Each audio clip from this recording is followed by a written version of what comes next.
Welcome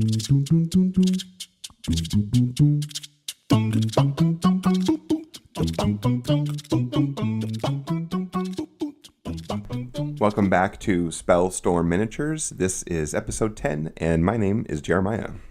And I'm Dan. And we have an exciting show for you folks today.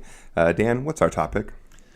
We are going to be learning from losing, kind of a near-dear topic right now. Yeah, that's right. Both of us are doing a lot of learning lately. Yeah.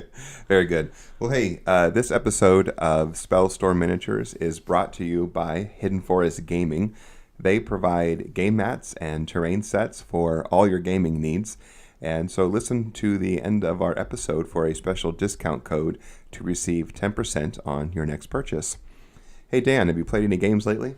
Yes, I have. I actually played against Andrew in our pod for the Masters League. And those who don't, me and Jeremiah are actually in the same pod, which is kind of neat, you know? Yeah, that means we get to play each other, which we already do. Yeah. A lot. No, I mean, I guess we have an extra purpose to it. I don't know. And then hopefully, like I said, working on a recording we'll get our next one recorded and have a little bit more commentary to it and such. But I got to face off against Crucible Guard for the first time. Oh, your first game ever? Yes. Okay. So now, what are you running? So I was playing Calandra. Okay, so Trollbloods. Yep. Nice. And first time putting her on the table, and that makes it more interesting trying to remember all your own rules. So you haven't looked at the list in a little bit, but that's all right. So we rolled off, and I ended up choosing sides, and then kind of didn't realize how fast his Vulcan and Rayless really are. And those rocket men with snipe are really, really threatening. Yeah, they are. So it's some good lessons there. But still worked out fairly decently when I moved my guys up and pretty much knew if I had to push up a little bit. We were playing on standoff. And there was the moment of I can either get in and then I'm going to be within his threat range, or I'm pretty much going to be giving up like a lot of scenario distance, right? So I figured I'd push forward a little bit, put a mauler up. Standoff is the one with 2 rectangular zones. And 2 circles. And 2 circles and 2 objectives. Yes. Yeah, okay, yeah. Yep, no flags, a lot of scoring elements still. Yeah, it can be a pretty good one.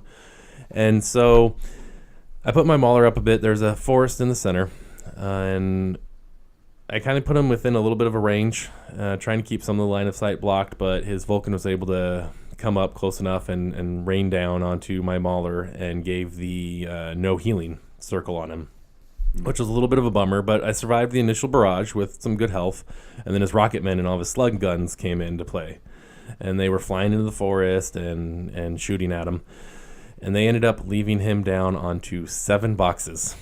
So, wow. Yeah, I mean, kind of expected. I almost expected to maybe lose him, but I didn't. I mean, he was trying hard too. He just ran out of attacks to really get in there. So I was like, all right. And when he came back around to me, top of 2, I kind of sat to myself and was thinking, okay, what do I do? And I wasted, honestly, a lot of time trying to free up my mauler so I wouldn't get a bunch of free strikes, even though I should have just probably taken like 2 free strikes and probably survived. I mean, just activate the stone first so I get the +2 armor and then move out of there. But I didn't end up doing that. I ended up trying to take shots at his rocket men, which like maybe half of them were hitting. I was missing a lot. He was dodging, actually dodged a lot more into the mauler, which then the mauler would take even more free strikes from if he moved. It was just it was getting a little bad there. And what I feel a little bit bad about is I remember I was a little bit rushed that day. I was running a little bit late and met up with him, and like I said, I hadn't really put it on the field. And he asked, like, okay, does Calandra have any threat extenders? I was like, oh, pulled up her spell card, double-checked it. Nope, she's got nothing. He asked the speed of my Earthborn and Mulg, which was kind of on the right side opposite his Vulcan. And then he kind of did some math, and he measured it out. I wasn't watching while he was doing it. He just made sure he was, like, outside of 9. Well, great. Came back around to my turn. I'm looking again when I was looking at what to do. And it's like, oh, yeah, okay. The Axer has a 2-inch reach. He has Thresher. Oh, yeah, he has Rush. Maybe that's one of the reasons I kind of had put him in there. Oh, yeah. A while ago. I mean, I'd built this list probably, I don't know, a good month and a half, 2 months ago. And so then I measured it out, and he's like 10 inches and 3/4 away from like Mulg and the Earthborn, right? So with rush, they're just in, and it's like that moment of like you kind of feel a little bit bad about that, but then I guess I didn't say phrasing of questions, right? This is one thing we've learned, and I've heard a lot of podcasts say, is make sure you phrase your questions right. Wherever he said, what's the total distance? And I gave that answer of 9 inches, then I probably wouldn't do it because that's on me. Sorry, but it was there. All right. So I went for it. Again, I've burnt so much time trying to free the mauler to rage up Mulg and stuff, which, again, if I would have just taken 5 minutes to do the math, I would have realized I could do without rage. Anyway, Earthborn, Mulg, go in. Mulg knocks the Vulcan down to 7, right? And then the Earthborn just obviously goes in, finishes off the Vulcan. Done. Which is okay, except for I didn't have anything else to threaten his zone or contest. I had my Gremlin Swarm about a half inch too far away to contest his back zone. And he had 6 rocket men in my zone that I couldn't clear out. So he ends up going 1-0 on bottom of 2, which is my turn. Oh, that's gnarly. So he's up on a scenario, and I'm just like, oh, man. He retaliates pretty good, takes out Mulg, does some other damage on the other flank, so he's clearing out his right circle, my left. And again, with Mulg down, Earthborn's getting a little bit beat up by some of his units. He forgot the Rayless. Shoots weapons with that the Earthborn's immune to. It's like, oh, that's a fire. Nope, I'm immune to it. Oh, that one's acid. Oh, nope, I'm immune to it. It's right. So that was giving him a little bit of problems over there. But either way, we kind of do a little bit of back and forth. I end up running down pretty low on clock. I'm about 3 minutes. I'm behind scenario 3-0. I think we're on turn 5 at this point, and I look at the clock and go, oh man, I got to go. It's almost 3. And so I had to get running. So I feel a little bit bad that I couldn't fully play out the game. Pretty much just okay, let my clock go, and he wins. I had to pack up and leave. So I feel a little bit bad about that too, about that social contract of trying to provide that good game, and then maybe I couldn't, quite do it. Maybe I could have pulled out something, but I think he was going to win. I don't think within the time I had I could clear anything to win on CP, and he'd just go to turn 7 and over. So that was a loss. Like I said, learning from losing right now is a lot of that. So all in all, it was a good game, and Andrew's a great guy. I believe you played him later that evening. I played him that same day. Yeah. And I think he ran a different list against me. Oh yeah, he played Baldwin with me. Yeah. I think he played Gearhart with me. Yeah. And I'm Iron Manning, Zakar, because I'm on a mission to master Zakar before I learn the next Warlock and Scorn, right? And I think we played Spread the Net, I think, or something. What was interesting about our game is that I had better scenario presence. I don't think he scored any CP, and I think I scored 2 CP in the game. But I learned a very valuable lesson, and that is don't forget to feat. Yes. And so what was curious about my turn, the turn immediately following my, I was assassinated, and the turn right before that, I was mapping out my turn, and I was saying verbally out loud kind of what my plan was, and so he was hearing me kind of talk to myself, and I was double checking distances and things like this, and I can't tell you how many times I said with Zakar that, okay, I'm going to feat this turn. This will be the turn that I feat. I fully intended to feat. But then when it came down to when I activated Zakar and finished his activation, I never actually feated. And so that means that when he was able to, on his next turn, he was able to come at me and shoot me and everything. And then I misjudged one of the shots, and that I shield guarded the wrong shot. I should have shield guarded a different shot, kind of thing, because I had a sentry that was nearby. And but anyway, if feat was up, there's a good chance that he would have missed some of those shots, because Zakar's feat is -3, mat, rat, strength, and threshold, and so it would have been a little more challenging for him to actually get the assassination on. who knows if I would have, who knows how the outcome of the game would have been. Yeah. But the thing that I realized at the end of the game is I don't actually have a feat token for my Scorn army. And so I didn't have that visual reminder that when I activated Zakar, even though I said it multiple times and even though I fully intended to, and even though he knew that I was going to feat and not actually having done so. So, yeah, so I lost to Andrew the same day that you lost to Andrew. There you go. One thing that's for sure is that Crucible Guard is a solid army, but he's also a good pilot. Yes. And so that's good. And then I had a second Masters game yesterday against Jesse, and Jesse ran Grimkin, and so it was Beast Brick against Beast Brick. Like I have 9 War Beasts in my battle group, and I once again was doing well on scenario. At the end of the game, I had 3 CP to his 1, but I just moved very slowly in the game, and I was sort of second guessing some of my decisions, and so I ended up clocking, and which was the first time that I've lost with Zakar, not by assassination. And so I don't know if that means that I'm getting better or worse, but because I still lost. But the reason I lost was different, and so we had time, and so we decided to play out the game, and so we did that, and then I lost by assassination. Then Jesse got me, and so of course we report the official to the for the Masters League, but it was really good to play it, determine game state, and then just play on, and then to see how it would have evolved.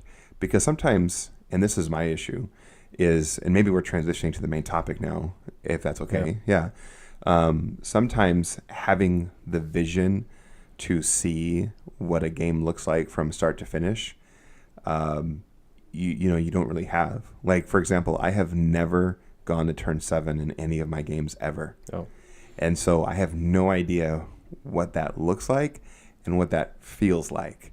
When you're playing a good opponent and both of you are being very strategic in your gaming, and you're being, you're managing your clock well, and you're getting to turn 7. And so in this situation with Jesse, I know what an assassination looks like. I know it all too well. But then to see how the board evolved, and actually kind of where maybe if I had placed a car over here, or 1 inch this direction on turn 2, could have meant this option later on turn 4, for example. Gotcha. And those are things that you don't know until you sort of kind of play through.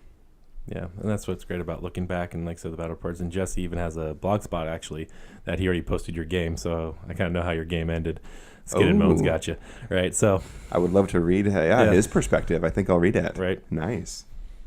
Yeah. So you and I, we've been playing pretty hardcore for about a year. Is that right? Yeah, I mean, hardcore might not be the word I use for it, because I think I counted up and I have like 17 tournament games. Okay, that's true. Okay, so hardcore for us. Yeah. Okay. Well, okay, you've been playing for about a year, I guess, and a little over a year. Yeah. And then, and I know the first part of 2018, I didn't play a lot of games. I didn't really start playing a lot more until summertime, I think. And so I guess I've been playing quote unquote hardcore for 7-8 months, I guess. There you go. Okay. But we've been playing. We definitely elevated our game a little bit, I guess. And we're starting to branch out. We're playing more opponents. We're seeing more things on the table against us.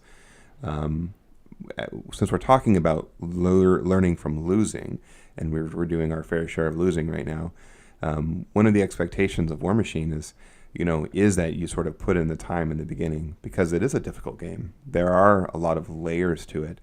The rules are super clean, and if you read them carefully, the interactions are there, and you can see them and find them, but sometimes you don't really know about them until you've experienced them on the table, or maybe you've watched a battle report online or something like that, right? So we're kind of going to enter in that space today, and we're going to talk about that a little bit. And to help us get started, I want to ask you, what is maybe one. I have two questions. One is, what is your most embarrassing loss? And then, what is your favorite loss? So you can answer either one of those first. All right. I mean, yeah, the embarrassing one's kind of a hard point because I don't know if I necessarily have an embarrassing one per se. Is, again, since you're still learning, it's not like, oh yeah, I just totally, put my warlock or caster out here and was like, oh, whoops, or, something along those lines. I think the closest thing to that one would be putting my Barnabas 2 just a little bit bad positioning of shield guards and so forth, and kind of relying on averages, dice averages, to protect me a little bit, which, of course, totally failed on that one. And I remember that one clearly. But who is that? Who are you playing? So, who was the person was? So it was against the Lilith 3 list. Oh, okay. It was a Legion list, and he just rolled so many 10s or 10 pluses, like 13 in a row, pretty much. I mean, they're boosted, right? But still. Right. At some point, the dice got to give a little. Exactly. Right? That would have been nice. And I remember he puppet mastered, like he rolled a 10, then he puppet mastered it and got like a 13 or something. It's just like, seriously. Yeah. For one of my favorite loss, though, I think I still got to think about, like, back to I5. I was Maylock into Primal Terror's Animag, and that was my first game that actually went 7 turns. Still lost on scenario, but it was one of those that it was very close back and forth. Again, previous we've talked about this when it was like for our team. We had 2 wins, 2 losses. It was down to me. That's right. Everyone's sitting watching. Everything was hanging in the balance. Right, and just not realizing that I could have done stuff differently to take down, the Blightbringer or something, and could have done it. But it's almost my favorite one because of how those last few minutes, really low on clock, just playing fast, trying to keep that scenario in mind, contesting whilst trying to score as best as I could, and it just coming down to the wire. So it's exciting that way. Yeah. It's a bummer to lose, but still, it was really... Excitement was there. Yeah. No, I get that. I think I'm really glad what you said about the most embarrassing loss. I think, making a mistake on the table, forgetting the feat, for example, against Andrew, like those kinds of things are embarrassing, but I don't think they're as embarrassing as maybe the way that I respond as a human, person to person, player to player. And so I remember in round 3 of actually the Next Level Gaming tournament that I went to in December, their very first one, and it was the last one of the year, and I talked about it in a previous podcast, but I was playing a Crix player in round 3, and I was not equipped for how fast his army was, and it was all melee and in my face really quickly. And anyway, he proceeded to assassinate me, and at that time the TO was kind of standing at our table and just watching over, and I had shield guards, and I had sack pawn, and I had all these things that were not working against a melee attack. And I just kind of in exasperation said, well, what am I doing here? And like a little, probably a little frustration, like, oh, I have tools that don't work in this scenario, in this situation. And so I don't know how that statement was received by the player I was playing against. That's one of those things, though. If you're playing the Crix, is did you just not know the list, right? Well, and they were unpainted, and so I was looking at a model that was not part of the unit, but I didn't know it wasn't part of the unit, that sort of thing. So anyway, no, no, I think I'm gonna do some serious editing here. Yeah. Hopefully, I think the embarrassing part was my statement that I made. Yeah. Not how I played, not how, anything like that. It was just not, I didn't want that to show poor sportsmanship, you know. Yeah. You're a little bit on tilt maybe or something, just like that frustration kicks in and you kind of say something and then you're like, that's not, yeah. Well, and you know, and I guess to my credit, I didn't swear or anything. I just said, what am I doing here? You know what I mean? And so, I mean, obviously I could have said much worse things. But my favorite loss came at the previous tournament. It was the 3 commander tournament in December.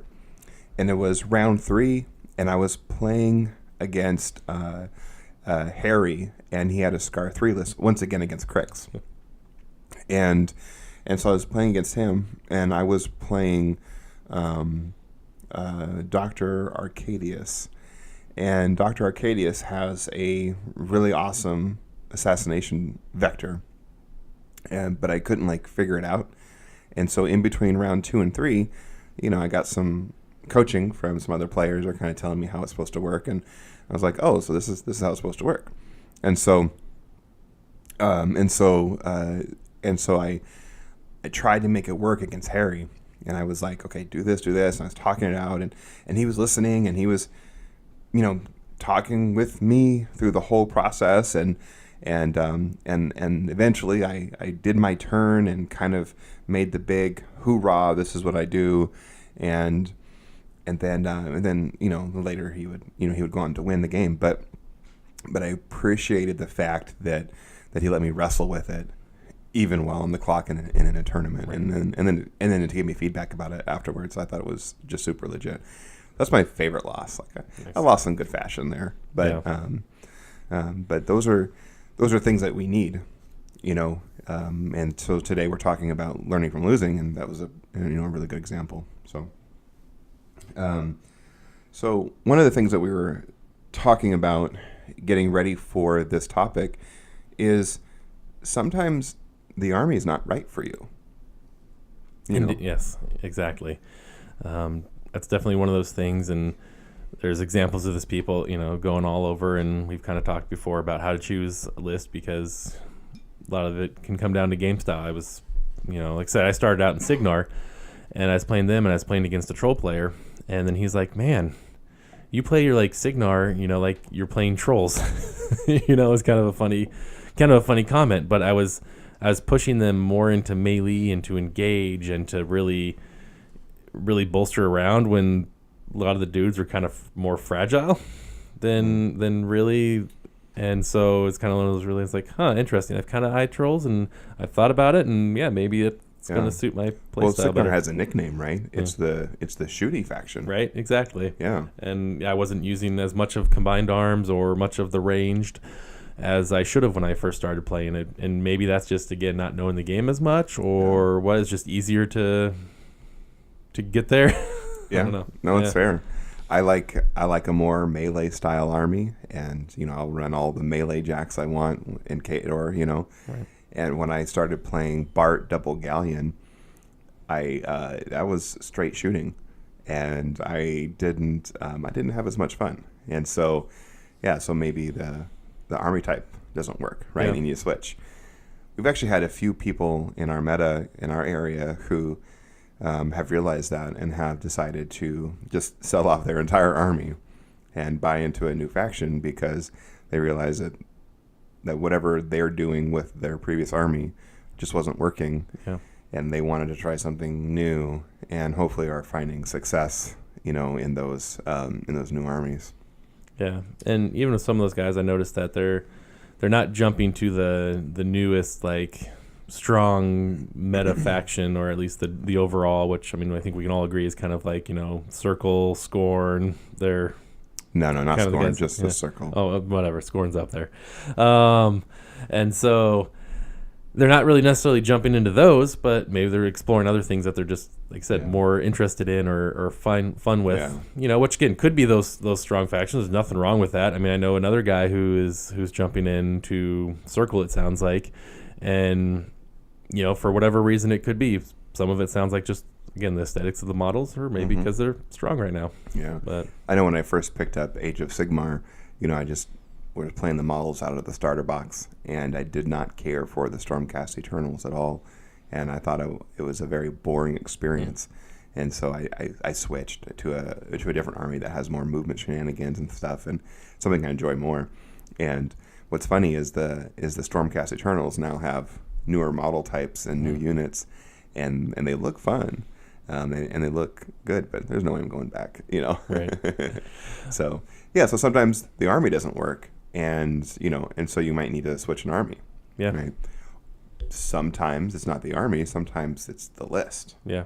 And so, sometimes you don't see all of the possible interactions, between some of the models and maybe your warlock or your warcaster, as you're kind of playing around with it. You have any thoughts on that? Yeah, that's definitely one of those things where some of these factions, you also have giant options, or other games too, like you said, but with this is some lists, and you put the army down there, and then they're just not, like you said, feeling with what you're jiving with. Maybe either they're, perhaps some of them have almost too much complication to them. I know Circle's been talked about that early on. Was they had a lot of placement, and it was a lot harder to learn and move into. Whereas Khador was typically known more as axe to face. Yeah, right? It's pretty straightforward. They're more of an easy faction to learn, and maybe you find better success early on with that because your placement's better. You can take more of a hit. Some of the Scorn Beasts I noticed too are a similar way, like armor 19 dudes that just or want to get in your face, charge you, slam you, whatever. And I love me some Titans, right? Yeah, let's read up on those guys a little bit. It's like, geez, and so perhaps there's just something in there, or an army list that includes, like, Haley 3 has been talked about a lot, where she's a very high learning curve. Yeah. And so perhaps starting simpler is better to learn the overall arc. So again, the army feeding into that can really have a big impact as well, where it might be an optimized list that someone pulled, or someone else made, you just copy it, or you talk with friends, but you have a piloting issue, let's call it. Yeah. Which, sometimes practice makes perfect, but or as one of my previous coaches once said, perfect practice makes perfect. There you go. But what if, and this actually, one of our friends ran into this situation over the weekend. They designed a list, and on paper, it looked real good, right? But when they put it on the table, they didn't do exactly what they thought it was going to do. And so, so our friend Ron, played Magnus 2 into Iona and at a tournament, and the first 2 rounds, just both rounds, I guess, Iona. Oh, what a weekend, right? But something about the list didn't do everything that he thought it was going to do. And so what does he do? Immediately comes home, goes right back to the drawing board, and redesigns the list to have different kind of tools to be able to deal with that. And I thought that was a very good example of learning from losing, because when we make our lists in the war room, we're on Conflict Chamber, and we're looking at all the interactions, and we're like, hey, this is going to be awesome when this happens. But then when this doesn't happen, our list isn't so awesome. Right. And Sam and the Devil Dogs with a freebooter. If I can only knock him down, it'll be awesome. But am I going to be able to get that knocked down? Or maybe it's not, jiving with another thing in the faction, and maybe that's kind of why I like Trolls a little bit too, is they have a lot of synergy to them. And I mean, I still miss some of the interactions there, like seeing, this model really does affect this one. I think, Scorn, the Guardians, the Ancestral Guardians and Supreme Guardians, and all those interactions that those guys are going on. And like I said, if you start missing those, maybe there's something there. You just don't see this nice click, or. Yeah. If Sam and the Devil Dogs don't work with their freebooter, then you put them on Shay. Yeah. Okay, moving on. But there's some, there's some gotchas that come in a list that you don't see, coming. But a lot of times, when we're making our list, we're just kind of stuck in a vacuum. Yeah. And it's not until you actually put it on the table, and then maybe put it on the table a few times, that you begin to see what it's capable of and what its deficiencies are. And so I've talked about this before, and this is why I keep a journal. I love my journal, and now everyone who I play, they know that I keep a journal. And so yesterday I pulled out my little journal and I was making notes, and Jesse was, he goes, "Oh, there it is." You know, he knew, you know, and so it's one of the tools that I want to use to just help me become a better player. And having that kind of feedback is really helpful. And so I make special notes, you know, like forgot feat, get token is on my Game with Andrew, you know. Right, that's exactly one of those things. Yeah. But the other thing too is when we make our lists, we make them in this vacuum, like I mentioned before. We don't account for the scenario we're playing in, and we don't account for the terrain that's on the scenario.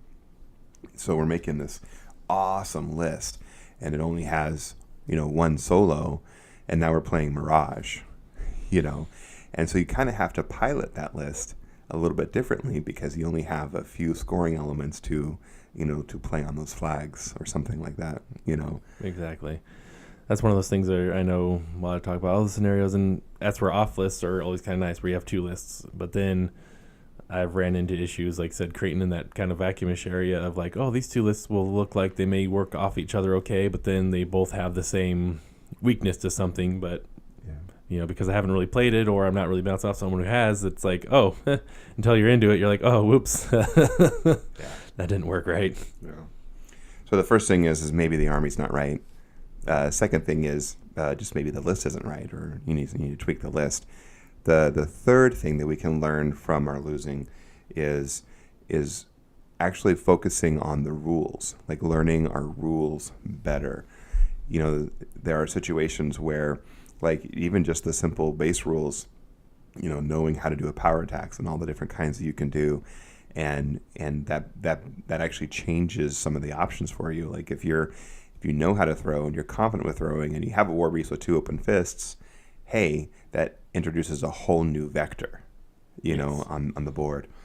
But then you can also prevent some of the gotchas maybe if you know how rules interact and the timing of things. So like the disabled, boxed, destroyed when a model dies, you know, and knowing when and where souls go and, you know, corpse tokens and things like that. Those kinds of things are kind of basic because most armies are interacting with those things on some level. And so learning those rules, becoming more comfortable with them, because if you're always having to look at them while you're in the middle of a game, you're never going to finish the game.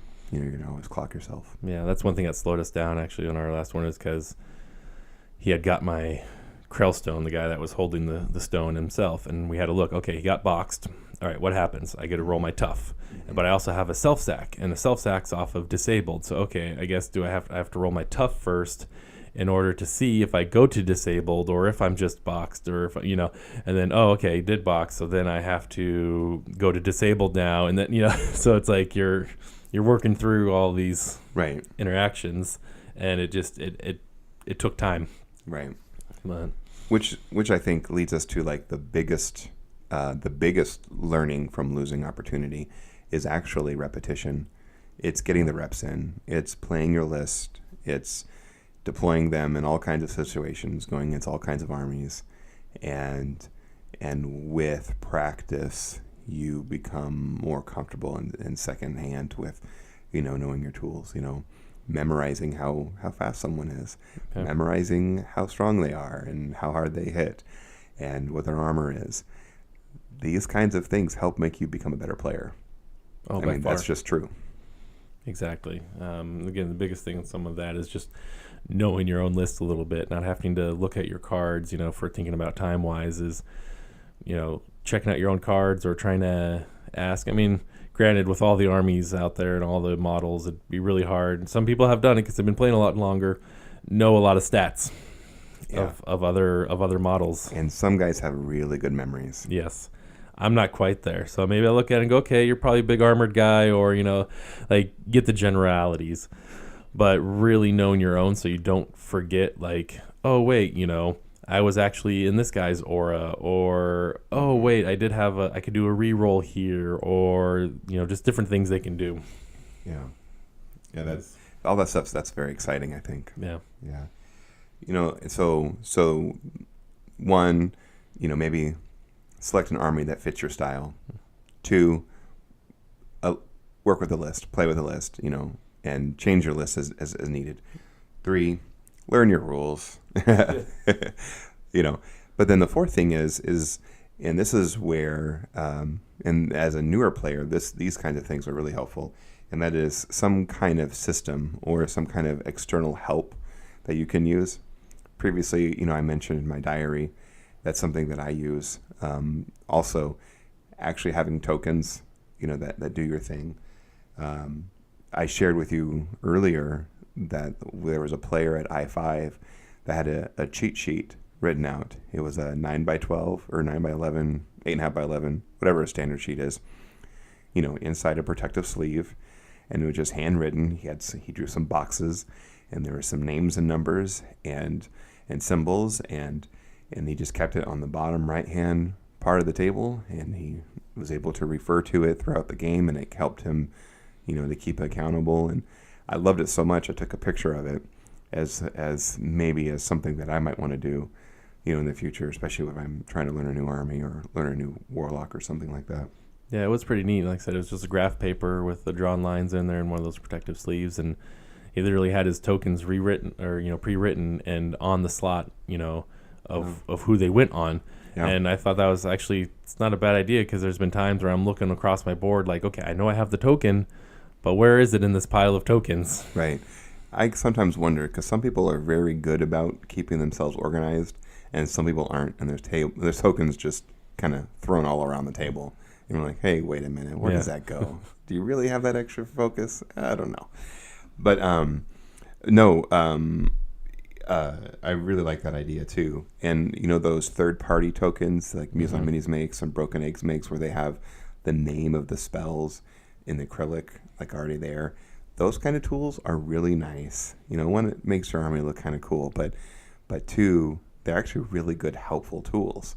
And so you only pull out the ones that you're going to be casting. They're there on the table. You see them as a visual reminder. Hey, I can cast this spell. Yeah. It's an option for me. I don't have to, but it's an option for me. And same idea with my fee token, right? Having that my fee token there. But something else I noticed too that some players do, and actually Jesse did this yesterday, is he has the printouts of all of those cards, and they're just right there, that deck right there, and he can refer to them throughout the game, and he did refer to them throughout the game. But when it kept damage, he used the app. And I thought that was very clever. And so that way he had two modes of keeping track of things and two ways of looking up information. And I think that was a really good external system that, that can help you as you're learning your army, as you're getting better. So what kind of system, do you have any system that you do currently or that really helps you? I mean, a little bit. Like for the tokens, I learned pretty quickly that look over my lists and then pre-write the tokens or grab them. I mean, I have some for the acrylic, but they're the older, not the newer CIDs or some of the Mark IIIs, so I'm missing some. So I have to handwrite those ones, but just writing them out beforehand on the token sets, I'm sure a lot of people have laying around, right? That Privateer Press has. It's just the blank ones right on there. And pre-writing those and setting them out has kind of, again, that helpful reminder of like, oh yeah, they have this spell, or instead of taking the time to open up, write it off real quick, and then set it down. So that's one of the things I've done. And then now with the Warped Mind Games sticks that I got, again, I got to play my first game with them, and they were handy. I think it slowed me down a little bit of trying to reach for them because I'm not as used to them. But it's one of those things I could feel get used to using the sticks, it'll be a little bit quicker and a little bit more precise. Yeah. And so keeping those organized on the side, got to figure out how to, keep some of that stuff. But even the blast templates, right? They're nice. Even blast templates and the rings or AoEs. I get those out. Like, okay, I'm gonna need maybe a max of, say, 1 4-inch AOE or 3 or 10 3-inch AOEs. Get those out ahead of time and set them on the side as well. So it's a nice reminder that tells you how many times you can use Right. that ability or how many shots you have that type or They're something. just right there. Just grab them, put them out, done. Right. Yeah. I do that when I run Sarkova. I've got my 3 rings and call it good. Right. One of the things I appreciate are the blast measuring ones they're kind of L-shaped, and they're based on the different sizes to represent which kind of base that they're being next to, and you get a more precise measurement, if you will, and I appreciate that. So I was able to catch someone's caster with using one of those. I could prove, no, he's in the blast zone. Yeah, not the that's centered, I think, right about there, and it. So, yeah.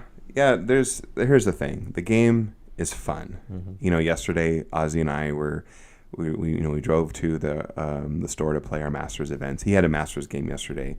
He's in a different pod, and so I scheduled one for him and scheduled one for me at the same time, and it was really economical. It was really smart.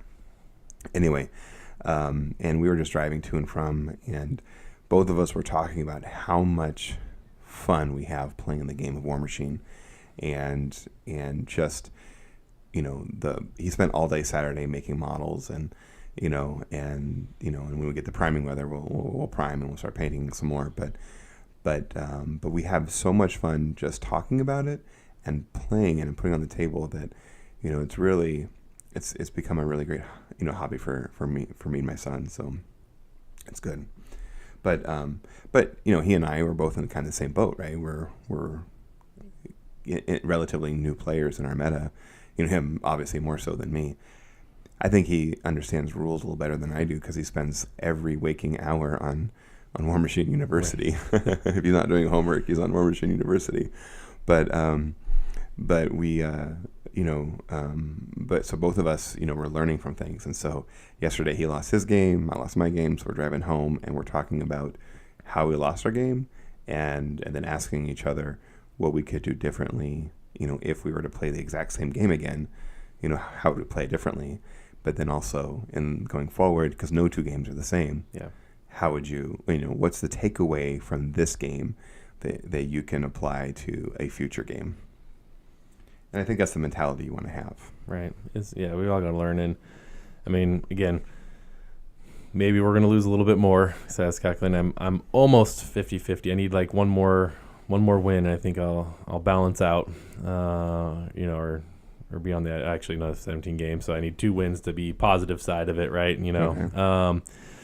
But maybe you'll get that against me. Right, there you go. I'm currently in a 9-game losing streak. Yeah, that's 9 games. That's a little rough. That's hard. A lot of learning. A lot of learning. Yes, that's exactly right. And I'll be a friend and try to make that 10.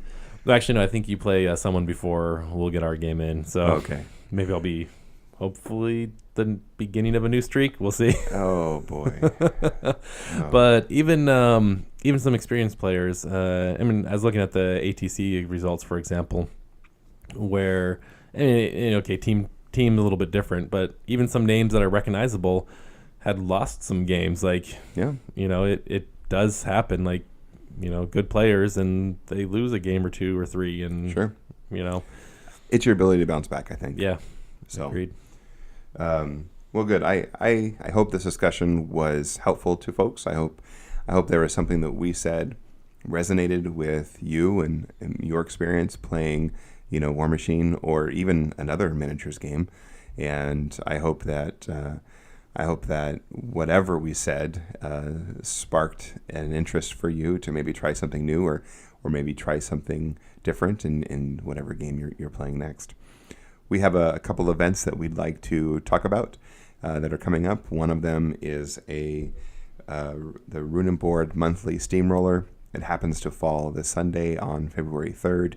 And so if you are not a football fan and you don't have a dog in the fight, I want to invite you to come out and participate in that. We also have the 3-man tournament, which is coming up the following weekend on February 9th. lists have already been submitted for that event, and so I think the event's closed. Yes. But some of those lists are very interesting, especially when you compare them with the ATC team list. So the most represented faction in the Bend event is Khador. Shocking. So the Pacific Northwest is, we are either starting new trends or something else. Yeah.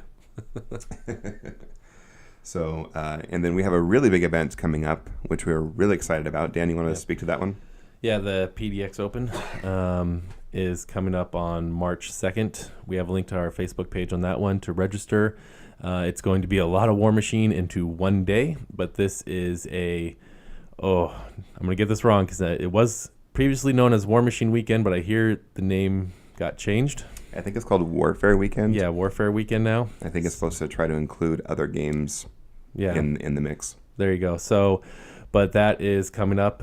It's a wild card qualifier up into 64 participants. I'm sure we aren't filled yet. That's going to be in downtown Portland. All the details are out there. You just Google or, check out Facebook for that as well. And again, on our Facebook page, we have a link to that. Yeah. And we have the King of Coins event is coming up. And we've been working real hard with some of our creators to get the material we need for that event. And the guy who is making our coins was not able to get them finished, but he did write a very nice poem, sort of a mea culpa, which I'd like to just read to you right now, and then hopefully we'll get those soon. So this is what he says this weekend. He says, "Stressed I am and stressed I be, your project so bad I fled the county. Hiding I am and hiding I be, to Oakland I ran, don't you see? Me and my wife a-chilling we go, in a hotel we relax and laying low. Be back soon, a laser cutting I will do Tuesday noon. A couple more days you must wait, lame Mike is just a bit late." And so, there's Mike. He's saying sorry to us and to you and to everyone who's listening.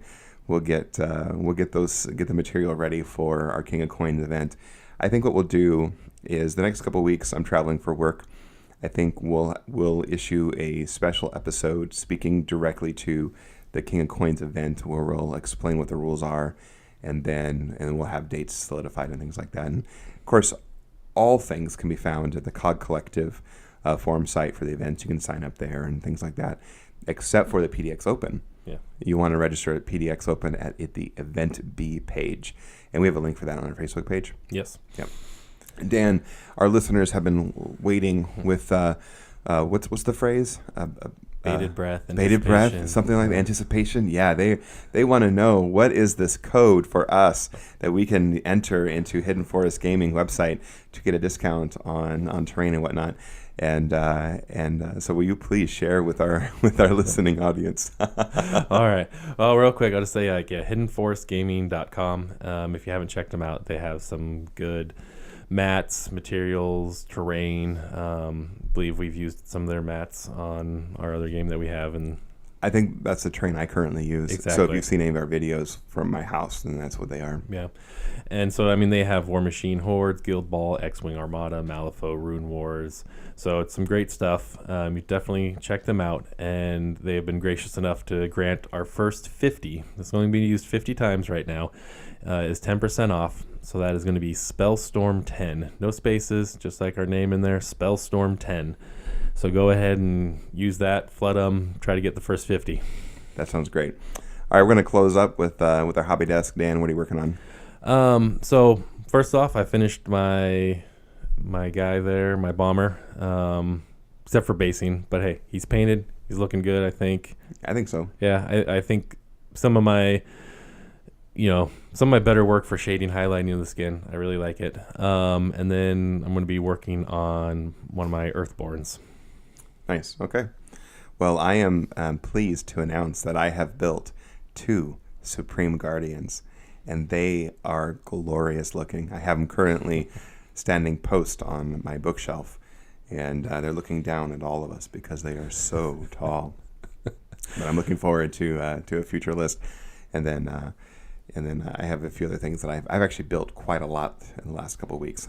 No painting, but lots of building, so I can finally start fielding more lists. So anyway, thank you for listening today, and thanks for being part of the Spellstorm Miniatures community.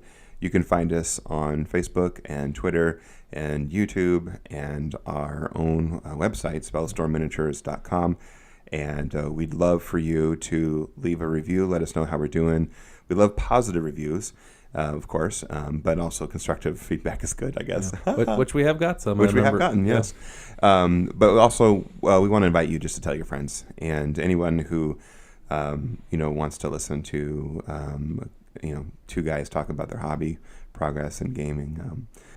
All right. On that, have a great one. And thanks for listening to Spellstorm Miniatures, where we just want to inspire you to play more games. Bum, bum, bum, bum.